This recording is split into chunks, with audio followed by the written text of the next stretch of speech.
So Deuteronomy, we're still in the book of Deuteronomy. There's a simple choices. Good morning. Simple choices to be made by Israel. Moses has placed before them a list of blessings. We're in Deuteronomy chapter 28.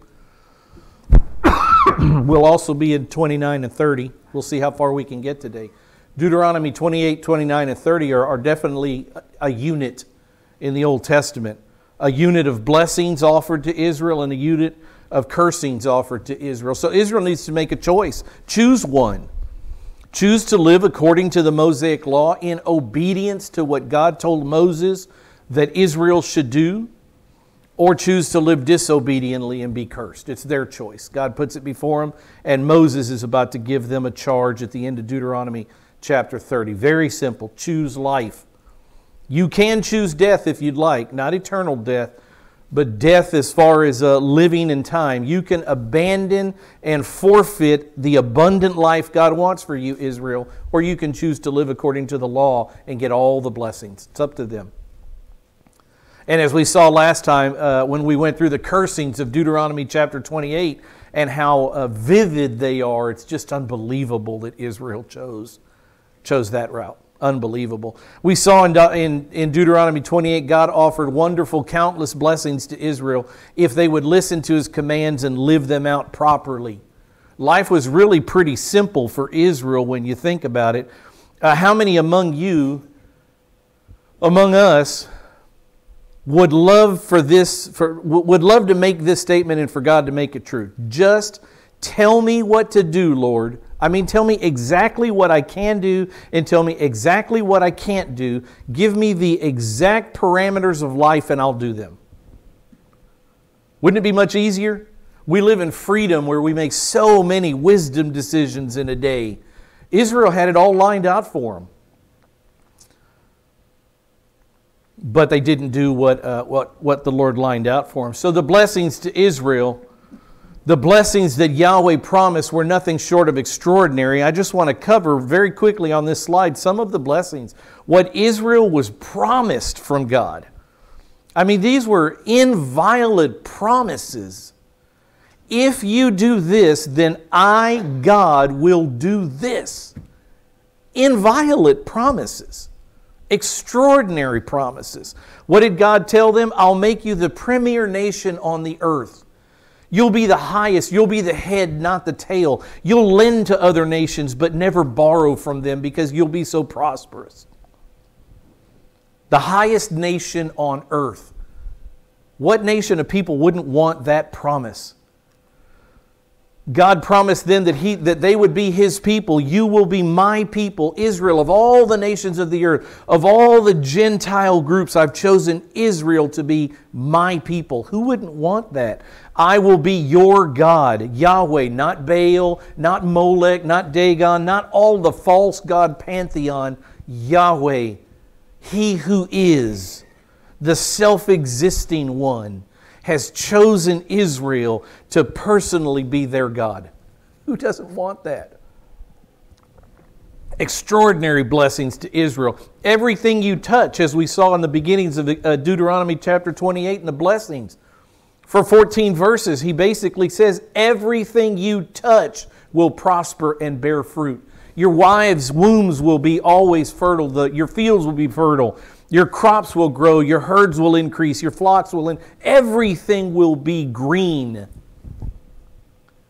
Who doesn't want that? This is an inviolate promise of God.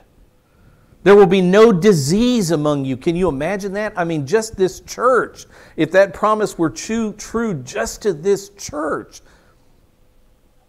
it'd be life. It would change the direction of this church into the future. If there was no disease among you. Israel was promised, if you obey, none of the diseases that fell on Egypt will be yours. The boils, the pestilence, the plagues, none of it. You'll defeat all enemy nations who should ever threaten you. Israel can't control the Gentile nations, but when those Gentile nations come to take what you have, I will defend you. and all your enemies will be turned away. And 1 man will chase 100 men, and 10 men will chase 1,000. Total protection, total provision. These are not promises to the church. Let's not confuse who we're talking about. These were promises to Israel that Yahweh made to Israel directly in the Mosaic Law. You'll never hunger or thirst. Remember, your kneading baskets will always be full. You'll always have dough. You'll always have bread. You'll always have food. No famine. No famine. The rains will fall in their seasons. Perfect living on earth, almost Edenic living, right? Almost Garden of Eden living. Wonderful existence for Israel. They chose against this. The one requirement to have all those things, according to God's word and God's promise, worship me alone.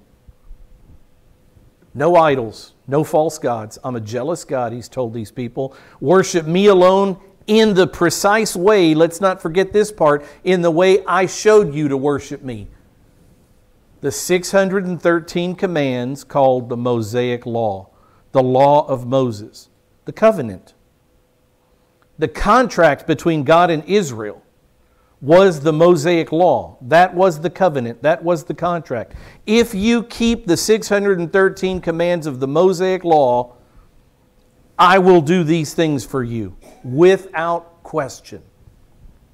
He wasn't asking for perfection. He understands that we're but flesh, but dust. He understands that according to Psalm 103. He knows man, but he wanted allegiance and he wanted loyalty. He wanted them to worship him alone. At the crux of everything, love the Lord your God with all your heart, all your soul, all your strength, all your mind. That's what God wanted. One requirement. So I would say in conclusion that life was good. Simple. What so many people, and I've heard people in the church age, I've heard friends of mine say, man, if only I knew exactly what God wanted me to do. Buy the blue car, not the red car. Live in this city, not that city. Work at this place, not that place. If only God told me exactly how to do this, I'd do it all right. I'm glad I heard laughing. If only we had a heart in us to do it all right. Israel also, as humans, but they chose horribly wrong. I mean, so Deuteronomy in 29, we're moving on. In Deuteronomy 29 and 30, Moses gives a call to obedience. I've told you what the curses are. I've told you what the blessings are. Be obedient. And Deuteronomy 29 and 30 are a call to obedience. You know what the law is. He's gone over the law, as we've seen, for the past 20 chapters. Now he's calling on Israel to make a choice. Obey or don't obey. Make a choice. I'm telling you, you should be obedient. At the end of chapter 30, Moses will give a charge to Israel and tell them basically you have to make a decision. Either choose life and blessing or choose death and cursing. It's up to you. You get to choose how your life looks on this planet. You get to choose how your nation, Israel, will look to the rest of the nations of the earth. It's your choice. So in Deuteronomy chapter 29, very quickly, this is what we'll see in verses 2 to 8. Moses reviews history.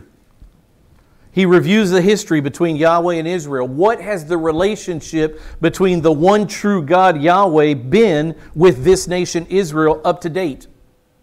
So Moses, for 6 or 7 chapters, reviews a little bit of history. We'll talk about why in just a second. In the next section, in verse 9 to 15, the purpose. Why did Moses call the assembly back together? Why did Moses tell all Israel to gather yet again in the book of Deuteronomy? There's a reason why. It's this charge. It's this commitment to the Mosaic law. I've given you the law. Now I've called you together again to commit to it. To say that you'll do it. Your father said that you would do it, but what happened with them? They didn't do it. They told Moses at the base of Mount Sinai, We don't want to hear God's voice again. It was terrifying to them. You go and hear what God has to say and bring it back to us, and whatever God tells you, we will do it. And they go 9 months down the road to the promised land. They're at the promised land. God says, we're going to send in some spies. The spies come back, and then the people say, we won't do it. We will not follow Yahweh into the promised land. We're afraid of that too. At Mount Sinai, they were afraid of God. At the gate of the promised land, they were afraid to enter into the land. They're afraid of the giants. They're afraid of the fortified cities. So the fathers, these men's fathers, also committed that they would do it, yet they didn't. So here we are 40 years later. The second generation of Israel is on the plains of Moab, about to cross over into the promised land. And Moses charges them again. Your father said they'd do it. We know how that ended up. 601,548 graves in the wilderness. We know how that turned out. I'm asking you to commit, is what we see. In the next section, 16 to 29, consequences of disobedience. He doesn't let this go. The consequences of disobedience. And then we get into Deuteronomy 30, because this is all a section. It's all a unit. In 1 to 14, Moses tells the people, when you walk away from God, because I know that you will, because I knew your dads. The apple doesn't fall far from the tree sometimes, right? When you walk away from Yahweh, there is repentance and restoration in store for you, because God is faithful even though you probably will not be.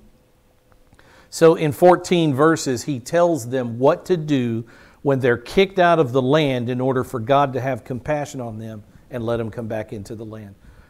A horrible 14 verses to me, that Moses would have to foresee that all these 2 million people he's talking to are going to disobey, most of them. Except for the small remnant that's always faithful to God. Most of them will turn their backs on the Lord and be kicked out of the land they haven't even stepped foot into yet. Astounding. Verses 15 to 20, the charge of Moses and Israel's decision. What are you going to do? What are you going to do? What are you going to do? Why would Moses, we have to ask this question before we start reading it, why would Moses go over Israel's history with Yahweh yet again? He's done this 5, 6 times in Deuteronomy already, told them the same story over and over and over. Remember what he has just laid down, the blessings and the cursings. If you don't think Yahweh is strong enough to give you the blessings, then let me rehearse our history with you and you'll see that He is. If you don't think Yahweh is strong enough to give the cursings that He's promised, let me rehearse our history with you and you'll see that He is. Again, 603,548 tombs over the last 40 years. God will keep His promise. He'll keep His good promises according to what we think is good, and He'll keep His negative promises. He keeps them all. So the history is to remind all of Israel that Yahweh has the power to keep every one of His promises, the good ones and the bad ones. Why in the world would you go against this God? Why would you choose to tempt this God to anger? Why not choose life and blessing and simply obey the law? Just do it, and life will be so good.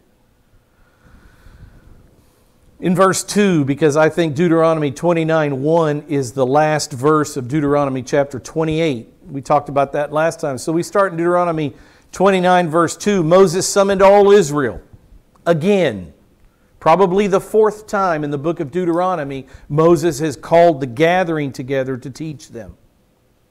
So Moses summoned all Israel and he said to them, "You've seen all that the Lord did before your eyes in the land of Egypt to Pharaoh and his servants and all his land. God has the power to defeat anyone He wants to. You saw it.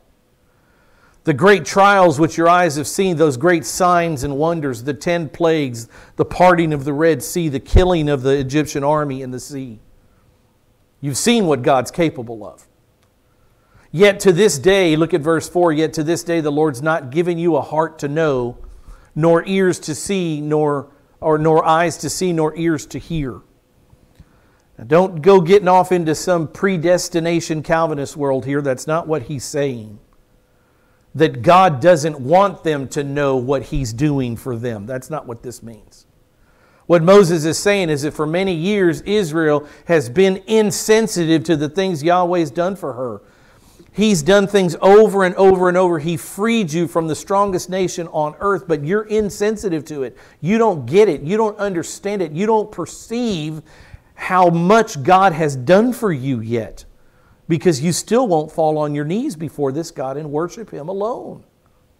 You just don't get it. Stop wasting precious time is Moses' charge here. Stop wasting precious time in life and wake up. We were just talking about God shaking people by the shoulders. Wake up and understand the grace of God upon Israel. But they haven't yet. Yahweh saved Israel over and over and over, and He saved them for a purpose. Remember what happened. Moses is on Mount Sinai getting the law from God after God spoke and all of Israel heard the first 10 commandments. Moses is back up on Mount Sinai getting the tablets of the law from God. And what's happening at the base of the hill with his brother Aaron? He's making a golden calf. After everything Yahweh has done for them, after everything the one true God has done to free Israel from Egypt, after 10 plagues, after parting the Red Sea, they still don't get it. They still don't understand their favored position before Yahweh. They don't appreciate it. They just don't get Yahweh's faithfulness, Yahweh's loyalty to His covenant, the way He overlooked in the sense that He didn't destroy them all after that golden calf. They go on a few years, and Balaam, remember the book of Numbers, Balaam is hired by a king to curse Israel. God doesn't let Balaam curse Israel, but instead He blesses Israel over and over. And then what happens after that? Balaam says, oh, I know how to get Israel. Introduce your women to them. And that's what happens at the curse of Baal Peor. The Jewish men go into the Gentile, pagan, idolatrous women, and they start falling for their false gods. What does God do? Does He destroy them? Does He rub them off the planet? No, because He's a faithful God, faithful to His promises. Israel just doesn't see the forgiving hand of God. They don't see the gracious hand of God. They just haven't woken up to the fact that God holds them in such high esteem as His own nation. They don't get it. And that's what Moses is charging them with here. Wake up and stop being insensitive to what God is doing for Israel. And he gives them a couple of examples. In verse 5, I've led you 40 years in the wilderness. Your clothes have not worn out on you. Your sandal has not worn out on your foot. You've not eaten bread. I mean, listen to everything Moses continues to say. Not only does He protect you from an army that enslaved you, not only did He free you from Egypt, but look at what He's done for you over 40 years, but yet you're in a fog. You don't understand who you are before God. In verse 6, he says, you've not eaten bread, you've not drunk wine or strong drink. And you think, what does that mean? Wait a minute. So, I'll say this. Let's just read it and then I'll make a couple statements. You've not eaten bread, nor have you drunk wine or strong drink, and there is a purpose for that, in order that. What's the purpose that for the past 40 years Israel hasn't been farmers? They haven't been gatherers. They haven't been growing their own crops in the wilderness. Nothing grows out there. What's the miracle of it? They've eaten by the hand of God, that God might show them that He is Yahweh their God, the Lord your God, Yahweh Elohim. Why has God chosen for 40 years not to make you be farmers, grow your own crops, etc.? so that He could show them that He is their God. They didn't eat bread or drink wine or strong drink, and that somehow proves, according to this verse, that somehow proves that Yahweh, the one who showed Himself to Moses in the burning bush, that's where we get this word Yahweh. Moses said, "Who shall I tell Him is sending me?" And He said, "Tell them I am sent you." Ehyeh is the Hebrew verb. Tell them the one who is sending you. I've told you before, when Israel or we look up to heaven, we say He is Ehyeh or Yahweh. He is, when He looks down to us, He says, "I am." We look up and say, "You are the ever-present, ever-existing, eternal God." He looks down and says, "Yes, I am." It's the same verb. Yahweh is where we get this name from what God told Moses His name was Ehyeh or Yahweh. I am the ever-present, ever-existing one, self-existing one. No one makes me exist. I don't need anyone else's energy. I am self-existing eternally, no beginning and no end. And Israel has this God who's chosen them specifically to be His people, and they're just kind of, I guess it's all right. Astounding. Moses says, folks, wake up. Is it wrong to drink wine? Is it wrong to drink strong drink? If it is, then it would also be wrong to eat bread. Isn't that what it just says? You've not eaten bread, you've not drunk wine or strong drink. So those two things are in the same category. They're not different categories. You haven't had to eat your own bread, and you haven't had to press your own grapes. This is what's going on here. How is it that not eating bread or not drinking wine or strong drink in the wilderness for 40 years is a miracle that shows that Yahweh is the only God? What did Israel eat for the past 40 years? Manna. Where'd the manna come from? From God. So who provides? God. He didn't even let them grow their own crops for 40 years, as you see later and early in the book of Joshua. For 40 years, Israel had the manna. On the day Israel crossed the Jordan River, the Bible says the manna stopped. Why? Because they're going into a place where there are full-grown crops, full-grown trees with fruit and olives and everything, full-grown vineyards with all the grapes you need in the land of Canaan, the land flowing with milk and honey. But for 40 years, God has done all the feeding. That's why He says, you haven't eaten bread. The miracle is that God has fed you from His own hand every morning for 40 years. You've gone out and picked up enough manna for your family. Every fifth, sixth day, you've gone out and picked up enough manna for 2 days so that on the Sabbath day you didn't have to pick. For 40 years, this has been true. You've not eaten bread. You've eaten manna from the hand of God. And you want to tempt this God. You want to choose not to obey this God. What did they drink?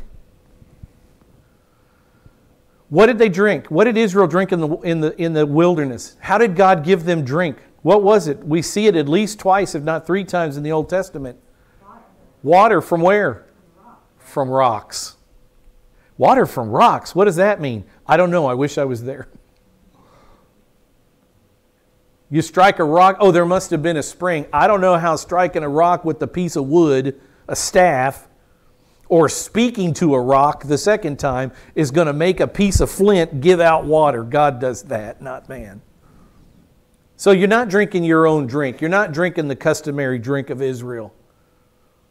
You're drinking water from rocks that came from God. Who provided this non-natural? I don't say unnatural, I say non-natural because it wasn't picked out of nature. That's why I use this odd word, non-natural. It wasn't grown on the earth. It was dropped out of heaven for you. This miraculous food, Yahweh, the God of Israel. Yahweh, the God of Israel. So that's what Moses means when he says, you've not eaten bread or drunk wine. God has provided for you entirely. The clothing that you brought out of Egypt is still the jacket on your back.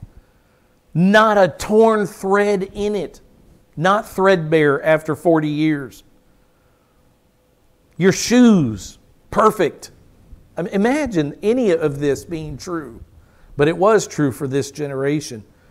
In verse 7, continuing with this history, when you reach this place, Sihon, the king of Heshbon, he just gives them a little bit of an idea, of a remembrance of the fact that God even defeated your enemies for you. Enemies in military battle. Sihon, the king of Heshbon, and Og, the king of Bashan, came out to meet us for battle, but we defeated them. Who's the we? Us plus Yahweh. We took their land. Look at everything Yahweh has done for you, Israel. We took their land, we gave it as an inheritance to 3 of our tribes, the Reubenites, the Gadites, and the half-tribe of Manasseh. Yahweh has given everything to you. He's building them up with their history so that they will choose Yahweh. I want to serve no other gods. I'll never be tempted to worship a false god. Yahweh is the God of Israel, and we are His people, and I'll always live that way. You'd think it would have been an easy choice. The purpose for the assembly as we move forward in verse 9. Why did He call this assembly again? Why did He call the people to gather and assemble and to listen to Him again? He says, keep the words of the covenant. So keep the words of the covenant to do them. What's the covenant? It's the Mosaic Law. That was the contract that God laid down for them to keep. The Mosaic Law. Keep the words of the covenant to do them, that you may prosper in all that you do. So the purpose for the assembling of Israel, to charge them to commit to the Mosaic covenant. Keep it. Do it. Obey it. Learn it and live it. That's why He brought them together again. I've completed the law. I've told you all about it. I've gone over the commandments with you again in all the chapters that we looked at the commandments through the book of Deuteronomy. If you want to have a prosperous future in the land of Canaan that you're about to cross over to, commit to the Mosaic Law. I'm telling you, there's no other way. If you don't commit to the law and receive the blessings that God wants for you, then you will receive the cursings that God doesn't want for you, but will shower on you without hesitation. Your call. Keep the commandments. We'd think it would be so simple. Keep the commandments, and that equals prosperity in all areas of life in the land. If you keep the commandments, Israel, you will prosper in all areas of life in the promised land.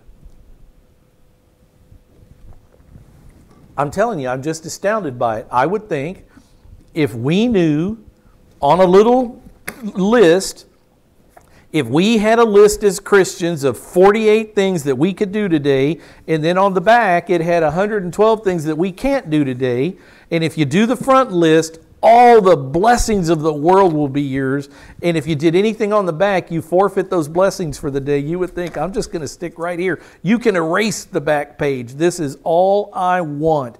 Intimacy with the living God. It's almost what Israel had. Keep the commandments. Just do what I tell you to do. And you'll prosper in every area of your life. Don't keep the commandments. Well, I've told you at the end of Deuteronomy 28, for 54 chapters, the cursings. If you don't keep the commandments, you'll suffer the consequences of God's promised cursing. Who in the world would say, I'll take him on? You know, I'll tell you, I think who would. You know who I think would? I think I would. Because I'm a foolish sinner. And I sin every day I live. And I know the book fairly well. and I sin, knowing what's on the front of the page and knowing what's on the back, every day I breathe air, I turn to the back sheet and I say, I'll take 2 number 12s.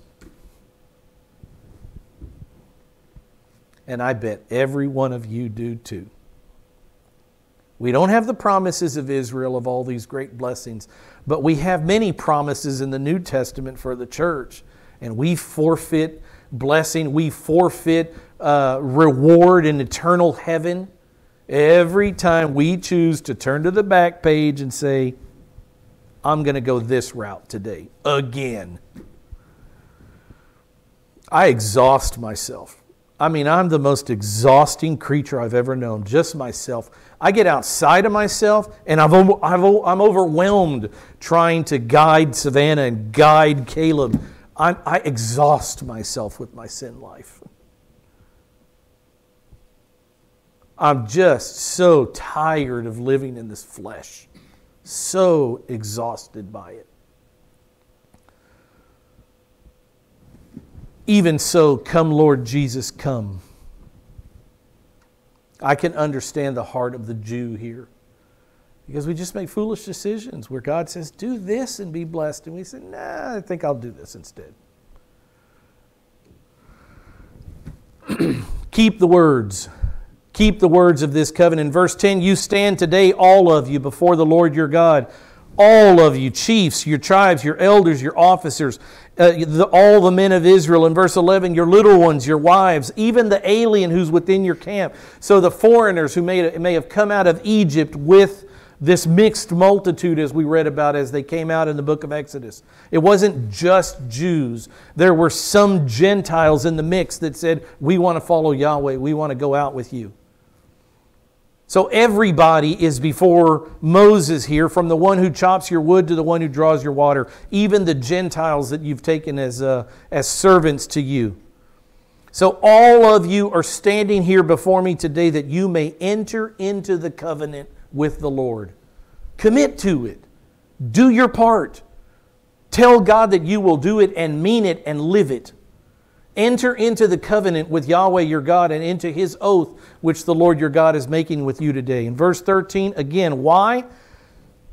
Why would I enter into this covenant, this Mosaic covenant, this law? Why would I choose to keep the law? That God might establish you today as His people. That's what He wants. This is a ratification of the Mosaic law. This is the second generation having the choice to say, we will obey or we will not. Just like their fathers did. That's what Moses is getting to. A charge. Make a decision. So He may establish you today as His people, and that He may be your God, just as He spoke to you and as He swore to your fathers, to Abraham, to Isaac, and to Jacob. And then He goes even further down the history line. Look what He says in verse 14. Now not with you alone am I making this covenant and this oath. Not with you alone. Not just with that second generation of Israelite men ready to cross the Jordan, but both with those who stand here with us today in the presence of the Lord, and with those who are not with us today. All future generations of Israel. What Moses, through God, is telling Israel here is that if you commit to the law, all of your children forever will be committed to the law.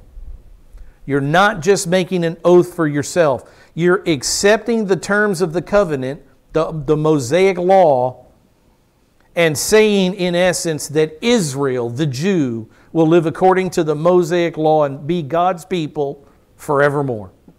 It's not just you that are here today. It's also all the future generations that you're bringing into this contract. One quick slide just so we know what we're talking about.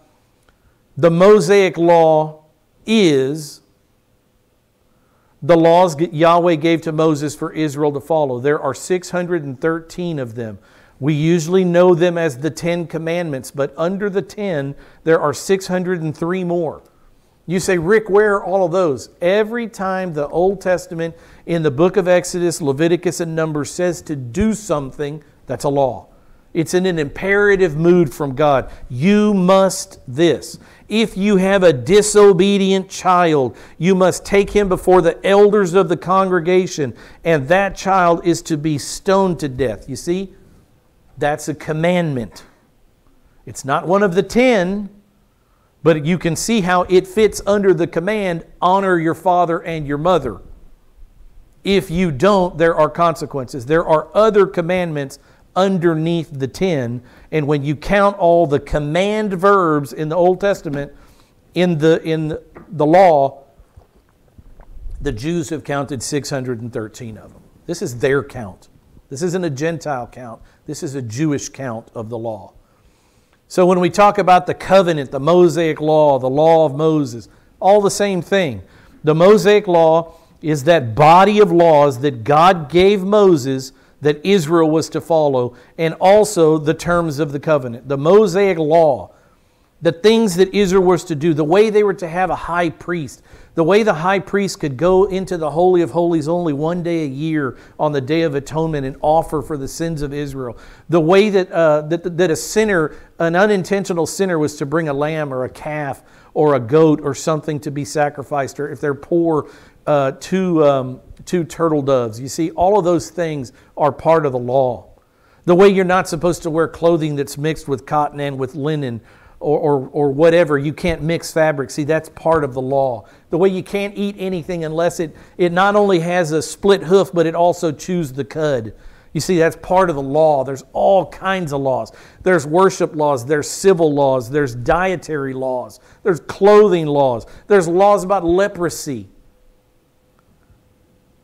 Laws about feasts, the Passover, unleavened bread, first fruits, all the 7 feast days of Israel. See, those are other laws that fall into this 613. You keep adding them all up, and eventually Israel has counted the great rabbis, and they've said there are 613 laws that Yahweh gave Moses. That's where we get the number. In verse 16, the consequences quickly for disobedience. He goes over it again just a little bit. For you know how we lived in the land of Egypt and how we came through the midst of the nations through which you have passed. Remember the King Sihon, King Og, they've gone through different pagan nations already and had victories, but they've seen their idols. Moreover, you've seen their abominations and their idols of wood, stone, silver, and gold which they had with them. So that there will not be among you, listen to this, not even one. So that there will not be among you a single man or a single woman, even one is too many, or a family or tribe whose heart turns away today from the Lord our God. You can't afford Israel to have even one person in your congregation that turns away from the Lord. You can't afford one. There can't be anyone whose heart turns away today from the Lord our God to go and serve the gods of those nations, that there will not be among you a root bearing poisonous fruit and wormwood. A single person can destroy a nation. The poisonous root, imagine what a plant is. The root is what's underneath. The root is what gathers moisture and nutrients from the ground to send up into the plant. If the root is bad, the plant is done for. So one poisonous root spreads poison to the whole plant in a way that one influential person who's walking away from God could lead the whole nation into idolatry. And you say that's ridiculous. One name. You ready for it? Aaron. Done. Aaron. An influential leader in Israel who had that whole bunch of idiots at the bottom of the mountain while Moses is up for 40 days convening with the one true God of heaven. his brother Aaron is down on the ground fashioning a calf made out of earrings that women took out of Egypt into a golden calf. And he says, Israel, this is your God who brought you up out of the land of Egypt. Why would Moses think that only one person could be a poisonous root that poisoned everything? Because he's seen it. He's seen it. And Moses comes down off the mountain, and they're all his Joshua, who met him halfway down the mountain, says, "What's all that noise? Sounds like no, that's not crying. That's not what that is.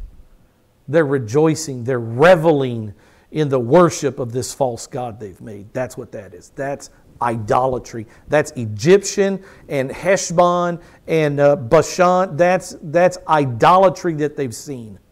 That's what that is." And Moses goes down and crushes the golden calf, and puts it in water and makes all Israel drink. Has Moses seen it? Yeah, one man can ruin everything. It shall be when he hears the words of this curse, that man who tries to lead others astray. That's who he's talking about. When that man hears the words of this curse, that man will boast. Imagine that. Instead of bowing down and saying, "I am guilty, these curses will come upon me," that man is even going to boast and say, "I have peace." Wow. You read later in the Bible, and Israel says, "Peace, peace," but there is no peace. So this man is later going to represent all Israel, who cries out, "Oh, we have peace," but there is no peace with God. So this guy's going to say, "I have peace even though I walk in the stubbornness of my heart. I can do whatever I want to do. I can choose my own path. There's no one to stop me." Wow. This is that guy you want to get away from, waiting for the lightning to strike, right? I have peace even though I realize and I agree, I admit I'm walking in the stubbornness of my heart in order to destroy the watered land with the dry. Very serious what's going on here. Even one person, the watered land with the dry, I think is a merism. It's one of those things that speaks of everything. It's an all-encompassing statement. It's a figure of speech. And it means, I think it's suggesting that this foolish man or this foolish woman or this foolish tribe who's trying to lead people away from worshiping Yahweh to worship idols, they won't just harm themselves, but they will destroy the entire nation of Israel. All of you will fall. They'll destroy everything. A little leaven leavens the whole lump, doesn't it? A bad apple spoils the whole bunch, doesn't it? And we read these things and we hear these trite little sayings that we've heard since we were kids, and we think, what does that really mean? Moses gives examples. Aaron was one of the examples. If you keep reading in the Old Testament, some of the kings of Israel, some of the kings of Judah are examples of exactly this. They walked away from God. I'll give you one example. His name is Jeroboam. You can find Jeroboam in about 1 Kings chapter 13 probably.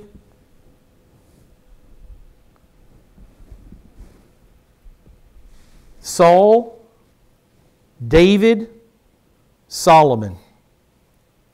There were 3 kings when Israel was a united nation. Let me tell you this story.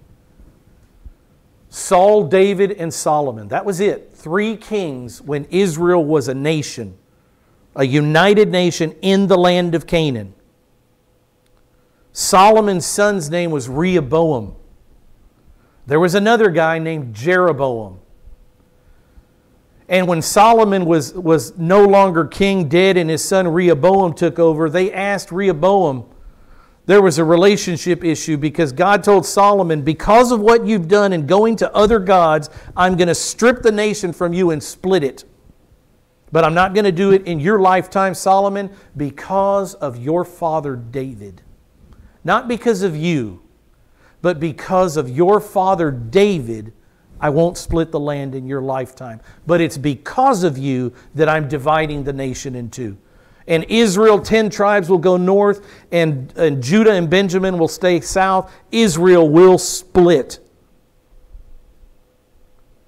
And when that occurs, Rehoboam says, how are we going to treat the rest of Israel? And he goes to the older counselor, the wise men that Solomon had gathered.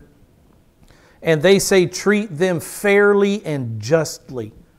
And he goes to his young punk friends. And the young punk friend says, hammer them. Treat them terribly. And so Jeroboam says, what have we to do with you, house of David? We're gone. Because of foolish Rehoboam, Solomon's son. Well, Jeroboam is the one who led these northern 10 tribes. And for the rest of the Bible, this is what I'm trying to tell you. For the rest of the Bible, every king in the north was an evil, ungodly idolater. Some of them passed their own children through the fire, sacrificed, killed their children in sacrifice to false gods. One of their names, Manasseh. And you say, how could all the kings of the northern tribes, how could every single king in the north be bad? Because of Jeroboam. Because when Jeroboam went north, instead of telling all the men, because we still worship Yahweh, we've got a political problem with David's family, his son Solomon and his son Rehoboam. But because we still worship the one true God, we must make pilgrimage to Jerusalem and worship God in Jerusalem the way he said. You know what Jeroboam said? Scratch all that. I'm going to make 2, listen for it, golden calves. Wow. I'm going to make 2 golden calves. I'm going to set one up in Bethel, and I'm going to set the other one up in Dan. I've seen the altar. Amy and I have seen the place in Dan where they worshiped this golden calf. No more will Israel travel to Jerusalem. We will worship the 2 golden calves at these 2 places in Israel, the northern part of Israel. And you know what you read as you go through 1 Kings and then you pass into 2 Kings and you read of all the northern kings? According to the sins of his father Jeroboam. He followed in the sins of his father Jeroboam. For generations you go back to that one man and his idolatrous sin of making 2 golden calves.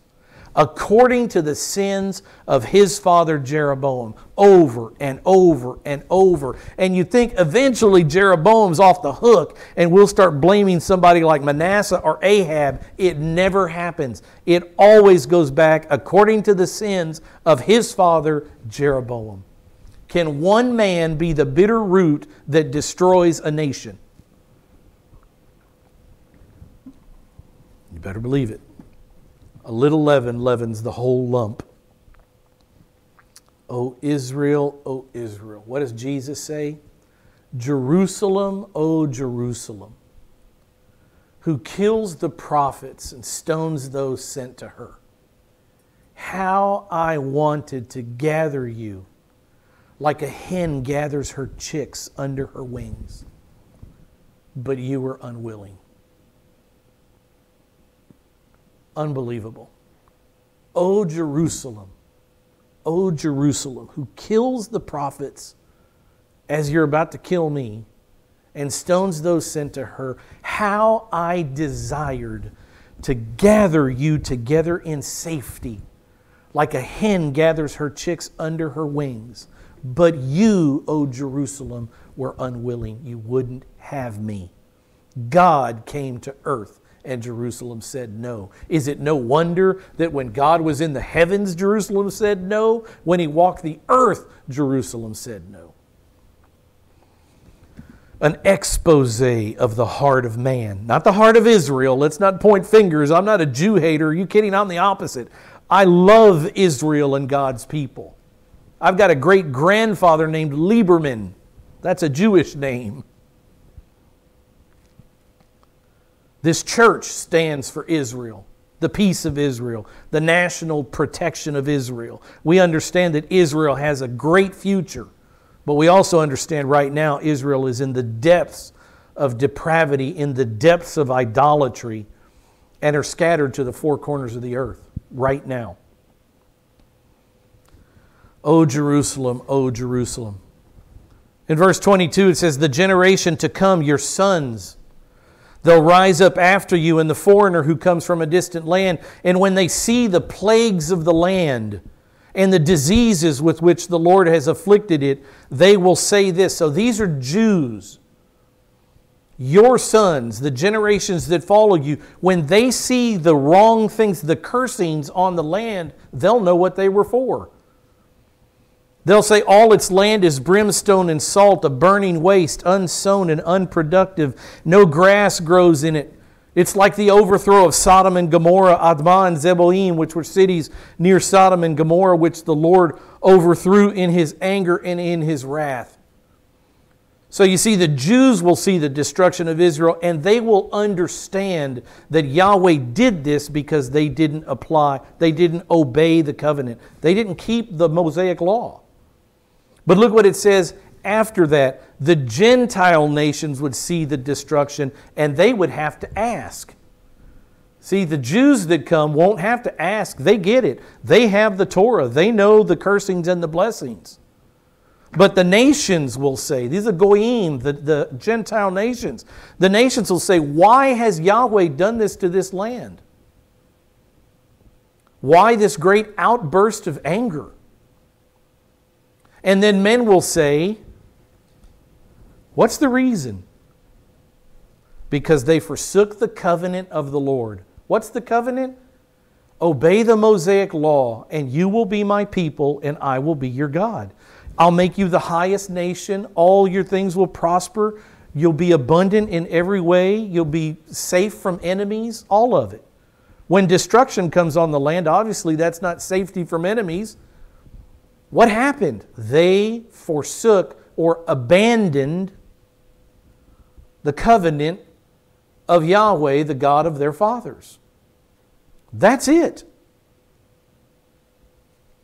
They abandoned the obedience to the covenant, which God made with them when He brought them out of the land of Egypt. They went, they served other gods, and they worshiped them.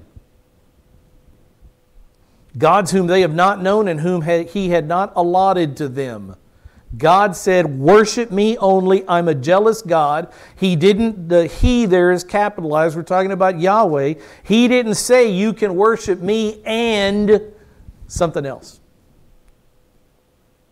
Therefore, because they abandoned the covenant, the contract, the agreement they had with God to follow the Mosaic law, because they abandoned the contract they had with God and they served other gods, what's the number one statement in the contract? First commandment. What is it? I am the Lord your God, and you shall have no other gods in my presence, opposing me. You shall have no other gods before me. First and foremost, love the Lord your God. What did they ask Jesus? Lord, Rabbi, what is the highest commandment? What did He say without hesitation? Love the Lord your God with all your heart, with all your soul, with all your strength. Why? Because it's obvious. Because Yahweh, the Creator, is the loving, giving, providing, sustaining, self-existent one who demands the worship of His creatures. And when you turn from it, all the nations are going to see the devastation but not understand why, because they don't know the law. They don't know the contract that God made with Israel. So they have to ask, and then they're going to be told. Because this God, Yahweh, made a covenant with them, a contract, and they said they would do it, but when they didn't, God came down on them. Just exactly as He promised in the book of Deuteronomy, chapter 28. It was all written down. It's not unknown. Therefore the anger of the Lord burned against that land to bring upon it every curse which is written in this book. And like I told you, as we go into the book of Joshua and Judges and into the book of Samuel and Kings, you're going to see when God punishes Israel for disobedience. We'll turn back to Genesis chapter 28 and I'll say, what verse? And you'll be able to point to a verse. Oh, he said it right there. And they know it better than we do, but yet they walked away over and over and over. The Lord uprooted them from their land in anger and in fury and in great wrath and cast them into another land as it is this day. Fast forward 4,000 years, that's exactly the same truth. I could tell you that's exactly the same thing I would tell you about Israel right now. Why is Israel, before they got modernized and they started, Israel became a state in 1948, Israel was a barren wilderness. It was desolate. And you could have gone and looked at it and thought, I thought this was the land flowing with milk and honey. What happened here? And I would have turned to this verse and it would have been true in 1910.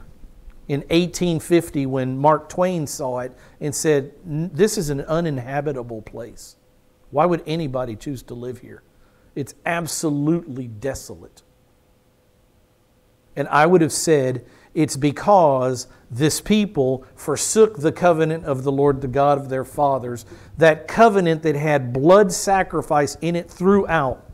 That covenant that pointed one day to Messiah who would come. That covenant that pointed to Jesus the Christ, the Jew, born in Judah's family, the root of David, the branch of Jesse. They forsook that God when He visited them. They went and served other gods and worshiped them. And so why has God done it? Why has God uprooted them from the land? Exactly the same reason. Why is Israel today scattered to the four corners of the earth? Exactly the same reason. Because the anger of the Lord burned against that land. Can you imagine the anger of the Lord when they said, no, Jesus, you're not the one we've been waiting for? And the Father says, yes, He is. This is my beloved Son in whom I am well pleased. Yes, He is. And they said, nope, we'll wait for another one. The cursings. The last verse, the secret things belong to the Lord our God, but the things revealed belong to us and to our sons forever, that we may observe all the words of this law. We're out of time. We'll pick up right there in verse 29 next week. O Jerusalem, O Jerusalem. I'll tell you what, while you're scratching your head thinking, what a bunch of hard-headed, stubborn people, remember that the opposite is true about Yahweh. Man at his worst can't change the love of God. Man at his worst can't change the essence of God. God exists eternally as what we know Him to be: absolute righteousness, sovereignty, justice, eternal life, omniscience, all-knowing, omnipotent, omnipresent. He's pure truth. We can't change that. Israel couldn't change God and His promises. Israel didn't fundamentally and essentially change God when they sinned against Him. God remains the same yesterday, today, and forever. Malachi 3:6, God says, I am the Lord and I do not change. The loving God that we worship today was a loving God to these people, Israel. And you say, but how?